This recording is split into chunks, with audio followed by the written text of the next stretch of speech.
Bismillahirrahmanirrahim. Assalamualaikum warahmatullahi wabarakatuh. Halo adik-adik semuanya. Pada kesempatan kali ini kita akan belajar fikih tentang nusyuz, perceraian, dan akibat hukumnya. Silakan disimak. Yang pertama ada nusyuz. Secara bahasa, nusyuz berarti melawan, membangkang, durhaka, memberontak, dan sebagainya. Yang mana secara istilah adalah perbuatan salah satu pihak, baik suami maupun istri, yang tidak melaksanakan kewajibannya dan membangkang tanpa alasan yang dibenarkan oleh syarak atau agama atau hukum, yang menyebabkan kerusakan dan ketidakharmonisan dalam rumah tangga. Yang mana nusyuz ini bisa terjadi antara suami kepada istri maupun istri kepada suami. Yang mana kalau nusyuz istri, yang pertama, istri keluar rumah tanpa izin dari suami, tanpa alasan yang jelas. Yang kedua, istri menolak melakukan hubungan intim tanpa alasan yang dibenarkan oleh syarak, seperti istri sedang haid, istri sedang berpuasa, dan sebagainya. Dan yang ketiga adalah istri tidak melayani suami sebagaimana mestinya. Sedangkan nusyuz suami yang pertama yaitu suami itu tidak memberikan nafkah kepada istrinya. Yang kedua, suami tersebut melakukan kekerasan kepada istrinya seperti memukul ataupun hal-hal yang menyebabkan kerugian kepada istrinya. Dan akibat daripada nusyuz ini, maka timbullah yang namanya perceraian. Yang mana dari nusyuz ini, pembangkangan ini, baik suami maupun istri dapat melakukan tindakan yang disebut dengan perceraian. Yang mana perceraian sendiri adalah putusnya ikatan perkawinan antara suami istri. Yang mana kalau dari pihak suami bisa melakukan talak, yaitunya pernyataan ataupun kata-kata yang dikeluarkan dari suami yang menyebabkan putusnya hubungan dengan istri.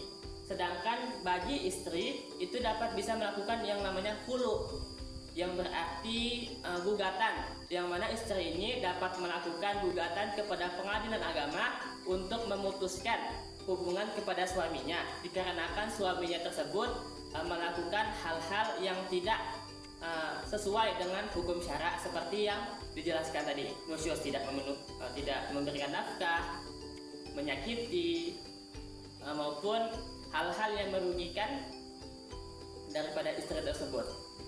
Yang mana ketika suami maupun istri itu bercerai, maka timbullah sebuah hukum. Yang pertama itu kepada anaknya, kepada anak. Yang kedua kepada harta. Yang ketiga kepada istri. Yang keempat kepada suaminya. Yang pertama kepada anak. Setelah terjadinya perceraian, maka sang anak yang di bawah 12 tahun akan secara penuh menjadi tanggung jawab ibunya. Artinya anak tersebut, sang ibu lebih berhak untuk mendapatkan hak asuh anak apabila masih di bawah 12 tahun. Sedangkan dari pihak suami, yaitunya sang ayah, masih berkewajiban untuk memberikan nafkah kepada anaknya. Selanjutnya kepada harta, apabila suami istri itu melakukan bercerai, maka harta ataupun benda-benda yang dimiliki suami itu, yang pertama harta gonogini. Harta gonogini yaitunya harta yang diperoleh atas hasil usaha antara istri dan suami, itu hartanya dibagi menjadi dua, sama rata antara suami maupun istri. Sedangkan yang kedua, harta bawaan, itu dikembalikan kepada salah satu pihak yang memiliki. Misal sang suami tersebut memiliki sebuah rumah yang didapatkan dari hasil kerjanya sebelum menikah ataupun dari keluarganya, maka rumah tersebut wajib dimiliki suami dan tidak bisa dibagi kepada istrinya. Selanjutnya yang ketiga istri, yang mana ketika perceraian itu terjadi, sang istri itu harus melalui masa iddah, artinya masa menunggu selama 3 bulan lamanya baru bisa menikah kembali. Sedangkan kepada suami, yaitunya suami berkewajiban untuk memberikan nafkah kepada anaknya. Baik, mungkin itulah penjelasan materi tentang nusyus, perceraian maupun akibat hukumnya. Yang pertama, nusyus itu adalah arti membangkang, durhaka ataupun melawan.